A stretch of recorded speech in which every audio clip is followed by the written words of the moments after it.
Hi guys, welcome to another episode of Nashville Masterclass.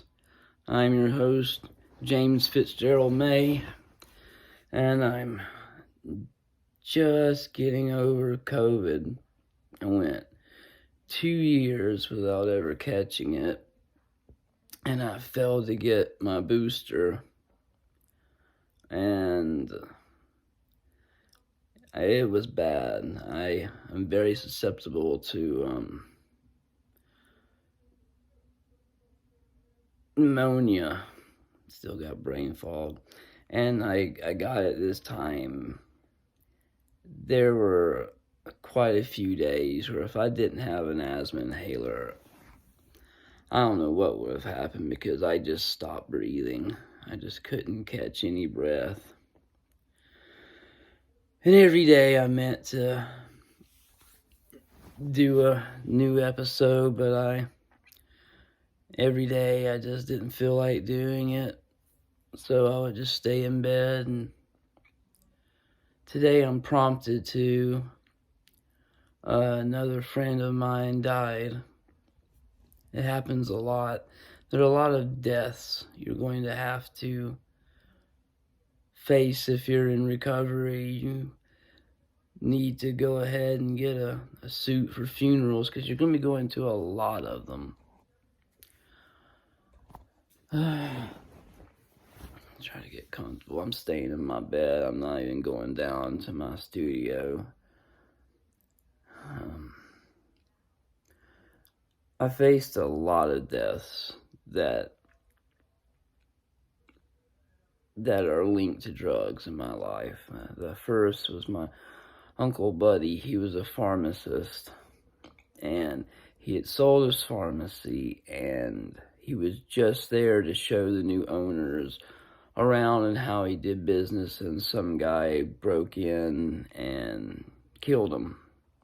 This was when I was a young child, and this was splashed all over the news. So I remember every day for weeks my family watching the TV and just screaming, crying. We're Catholic Sicilian, and Catholic Sicilians, they wail. And it was ugly. One of the next deaths I remember, I was a child, probably 7 or 8, and I had a friend my age, and my sister, which was my friend's sister. It's really strange, but their parents got a divorce, and one day they weren't at school, and my mom came and picked us up, and she was losing it. And what had happened is this woman, their mom, drugged them, put them to bed, and killed both of them and killed herself.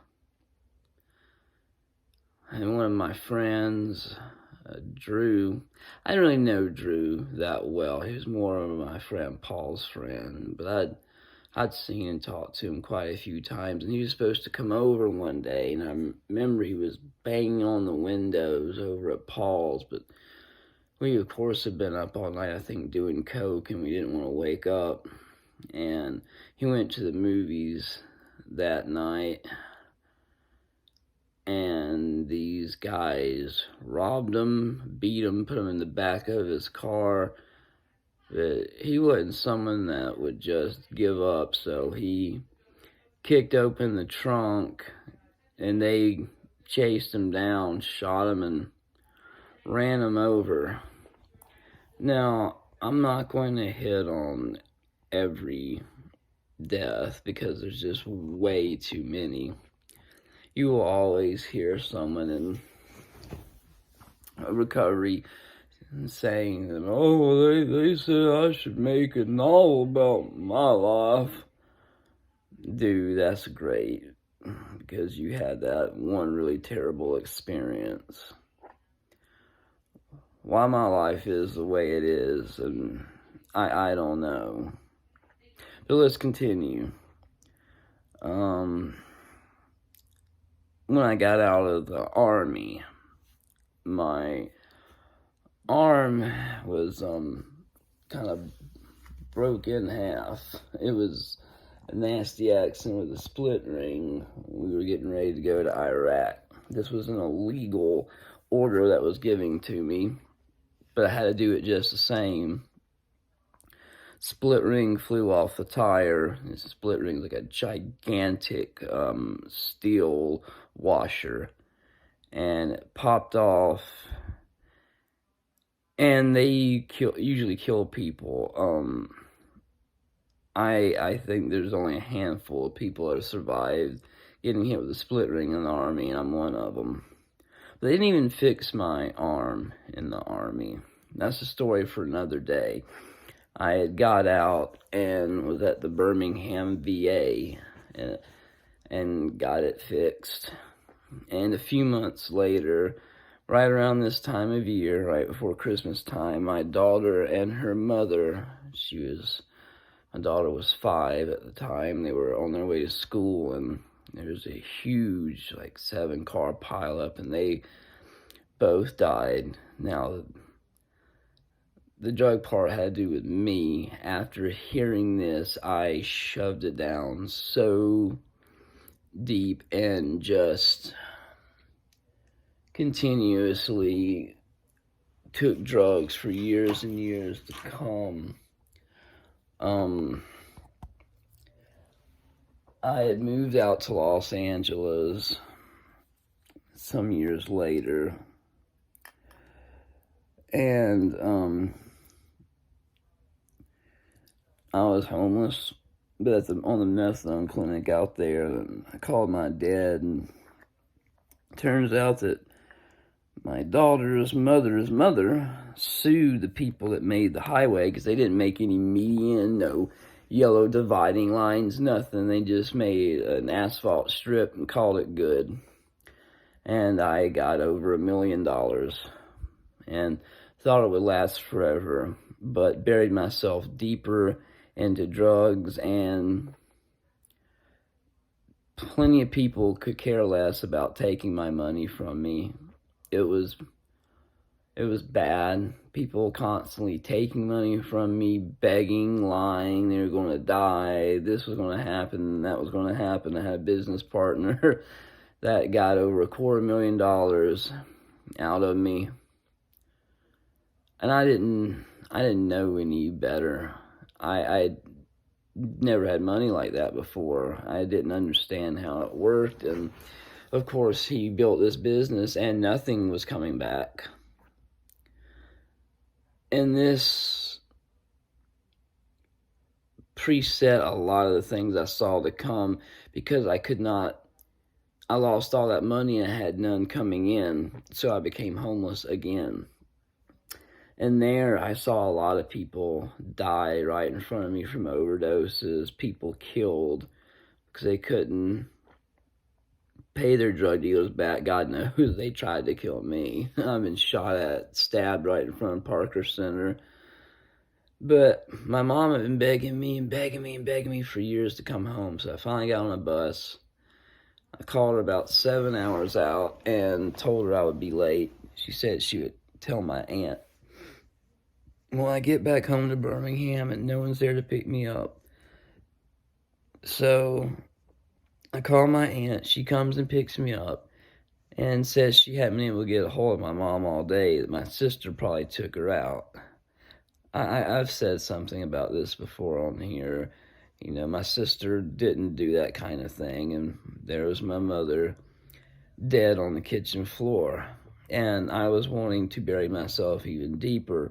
But at that point, my parents, my mom, my stepmom and dad locked me up. That lasted a few months. Now, that was good. It was my first introduction to being sober. But I went right back to it as soon as I could. I watched a couple of friends of mine OD and die in front of me. I moved up to Nashville, and that's when I really started getting sober. I had quite a few backtracks, And in that time, even since I've been sober, every year, one of my friends, Adam, he died. His girlfriend got arrested, and he was driving off, and I don't know why the cops didn't arrest him or do something, because he was completely out of it. He wrecked his car and died.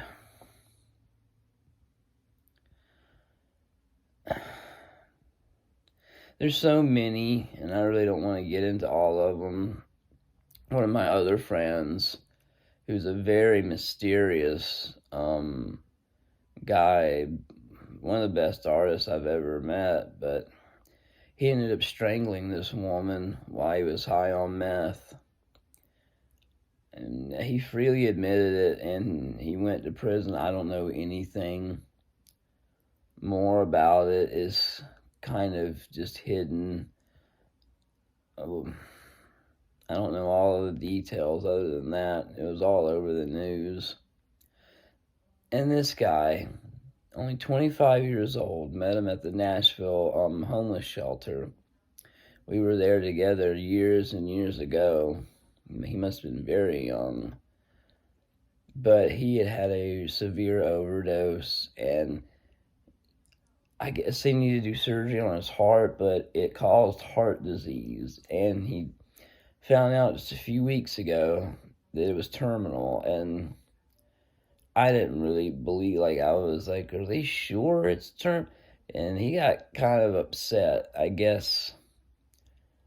think he thought I was being flippant, but I really didn't. I mean, it was just so sudden. And a week or so later, he was going back to his parents on a bus, and just the other morning, I see something on Facebook that he had passed away. This all happened within a couple of weeks. My friend Eddie, who I was homeless with in Nashville, I known him for years and years. I think I've said something about this as well. And man, I got out of homelessness, and I would give him money, buy him hotel rooms, buy him new clothes, backpacks, anything I could, but he wouldn't stop drinking. And one morning he was found dead in front of the amphitheater in downtown Nashville, right on the Cumberland River.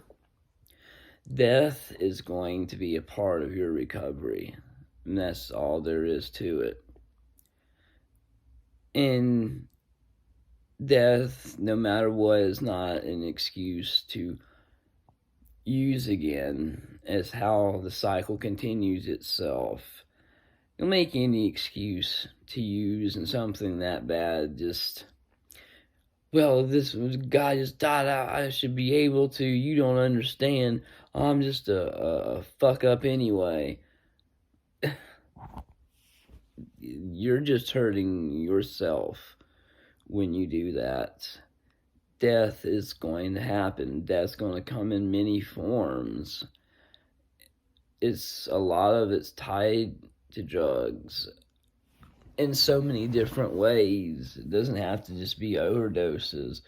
It can be murder. It can be an old condition that was caused from drugs a long time ago.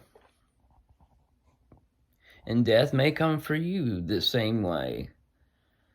I really thought a few times this past couple of weeks that I wasn't going to make it, that my lungs were just going to stop, but they didn't.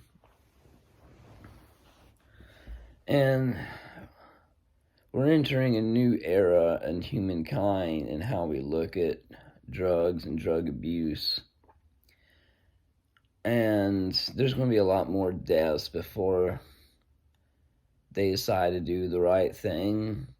And outlawing drugs is not the right thing. There's nothing you can possibly say to make it true, because every year everything's been getting worse, and every year we've been making it worse on people who do drugs, sending everybody we can to prison. And I've seen people make the dumb excuse, I don't want anybody high driving next to me. You think that drugs being outlawed and there's nobody driving high, or that making them legal changes how many people doesn't. It really doesn't. It will change how many people can be saved. It does change the chemicals people put in their body. They would be regulated.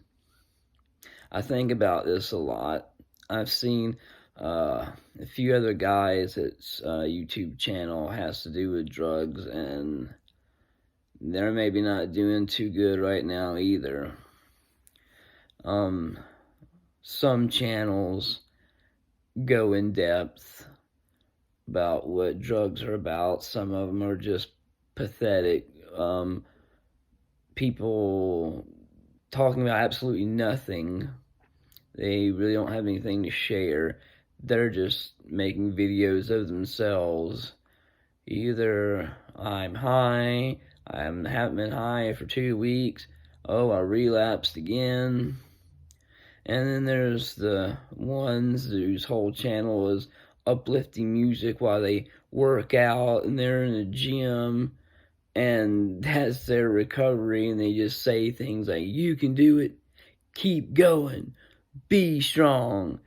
And I'll tell you right now, physical exercise has absolutely zero to do with recovery. It's something that you will start doing after you really start getting mentally prepared, because working out in a gym and running and giving inspirational quotes is meaningless with recovery. It's completely meaningless. And anybody whose channel has to do with that, they don't have any kind of real answers. Because if all you had to do is put on a tracksuit and do some clean and jerks and do a little jog to get better and quit drugs, well, then people have been doing it for thousands of years, but that's not the case at all. I think I'm going to do another video tonight and some more tomorrow to try to catch up.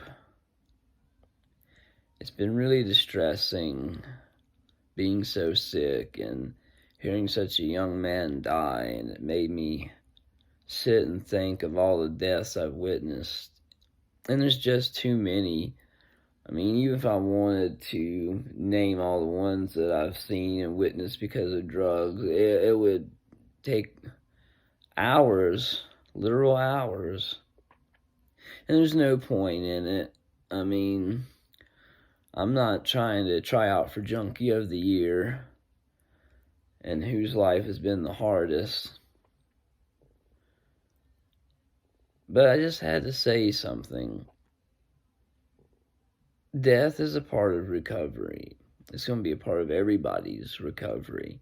You're not going to be able to escape it. The people that you get to know in recovery, they're going to die. The people that aren't in recovery, they're going to die. There's going to be a lot of drug-related deaths, and there's going to be deaths that have absolutely nothing to do with drugs, but they're going to make you want to use. And there is literally no excuse in this world. There is nothing that you can use to start using again. There are accidents and pain that can definitely have you have to go to the hospital and have narcotics administered. Don't let anybody tell you that's not true, because it is. I'm not going to have my leg severed and say, aspirin. I'm not going to be stupid. We're not superheroes. But there's no excuse to go home and start chunking down your pills, taking 5, 6 at a time, because you know exactly where that's going to lead. Well, I am going to lay back down and take a nap. This whole 5 minutes of being awake, it really made me dizzy and tired. I hope you guys the best. And remember, don't stand in the valley, walk through it.